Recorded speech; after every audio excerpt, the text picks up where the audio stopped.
తప్పుడు కేసులు పెట్టిన చంద్రబాబు నాయుడు కూటమి ప్రభుత్వాన్ని కూకటి వేళ్లతో సహా పెకిలించి బయటపడేసేంత వరకు మేమందరం కూడా పోరాడతామని కూడా ఈ సందర్భంగా తెలియజేసుకుంటున్నాను. అండ్ ఈరోజు తెలుగుదేశం పార్టీకి చెప్తున్నాను, ప్రశాంతి గారికి ఏదో జరిగిపోయిందని అన్ని ఛానల్లో డిస్కషన్ పెట్టి ప్యానల్ మీటింగ్లు పెట్టి మళ్ళీ ప్రసన్న కుమార్ రెడ్డి ఇంటికి పోయి ఆయన ఇల్లు డ్యామేజ్ చేసింది మీరందరూ చూశారు. పోలీస్ స్టేషన్లో వెంటనే కేసులు పెడతారు.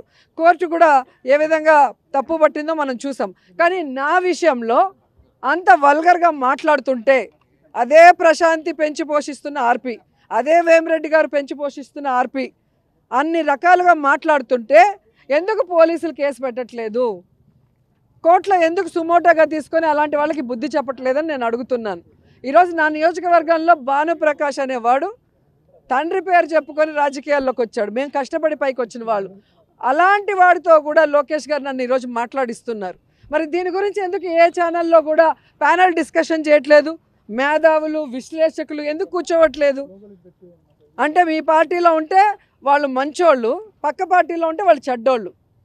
ఇదే ప్రశాంతి వైసీపీ నుంచే కదా వచ్చింది. మరి ఆవిడ కోసం అంత ఆరాటపడిన వాళ్ళు ఈరోజు హారిక గారికి ఒకటి జరిగినా నాకు ఒకటి జరిగినా ఎందుకు పట్టించుకోవట్లేదు? మేము మహిళలు కాదా? మాకు మనోభావాలు లేదా? మా ఫ్యామిలీలు బాధపడవా? కాబట్టి ఈరోజు అధికారం ఉంది కదా అని ఎగిరి పడితే రాబోయే కాలంలో జగనన్న ముఖ్యమంత్రి అయిన తర్వాత ఎగిరి పడిన వాళ్ళని ఎగరేసి తంతామని కూడా ఈ సందర్భంగా తెలియజేసుకుంటున్నా.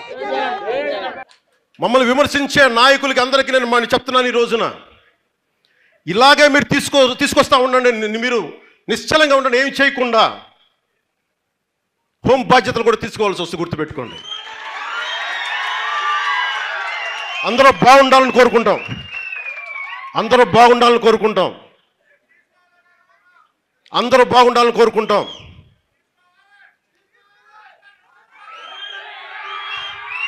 అందరూ బాగుండాలని కోరుకుంటాను, అందరూ బాగుండాలని. ఆగండి ఒక నిమిషం. అందరూ బాగుండాలని కోరుకుంటాను. రాగానే ఒకటే మాట చెప్పా, ఇది ప్రతీకార ప్రభుత్వం కాదు అని. కానీ చేతగాని ప్రభుత్వం నేను చెప్పాలా, గుర్తుపెట్టుకున్నాను. ఎందుకంటే మీరు గతంలో లాగా నోటుకొచ్చినట్టు మాట్లాడితే ఇంక వింటా నాకు కూడా ఓపిక పోయింది. ఇంకా నాకు కూడా మీరు అంటారు కదా ఏం చేస్తామని, వెయిట్ చేయండి. ఇక్కడ ఏదైనా మాట్లాడితే ఇంట్లోకి వచ్చి నీ భార్యను రేప్ చేస్తాం, నీ బిడ్డలను రేప్ చేస్తామంటే భావ ప్రకటన స్వేచ్ఛ అంటది. అది వీళ్ళు మాట్లాడేది. ఇలాంటివి మాట్లాడుతున్నప్పుడు నాయకులకి 3 ఏళ్ల పసికందులను రేపులు చేయరా? ఇలాంటి నీచులను ఎంకరేజ్ చేస్తే 3 సంవత్సరాల పసికందులు రేపులు చేయరా? ఏదైనా మాట్లాడితే వీళ్ళు మన కులం కాదండి, ఇష్యూ అవుద్దండి, ఆడు మన మతం కాదండి. మరి ఏం చేయాలయ్యా మేము? క్రిమినల్స్ని వదిలేయాలా రోడ్ల మీదకి? ఇది ప్రజలందరూ మీరు ఆలోచించాలి.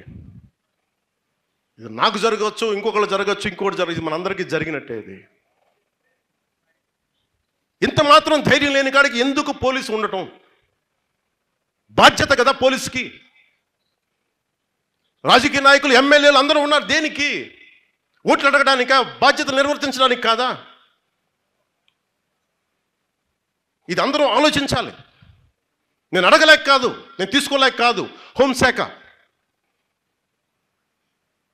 నేను హోంశాఖ తీసుకున్నానంటే మనకు పరిస్థితులు చాలా చాలా వేరుగా ఉంటాయి. మీకు ఎలా ఉండాలంటే ఇలాంటి క్రిమినల్స్కి ఉత్తరప్రదేశ్లో యోగి ఆదిత్యనాథ్ గారు చేసినట్టుగా చేయాలి మీ అందరికీ. అప్పుడు కానీ మీరు మాట వినరు.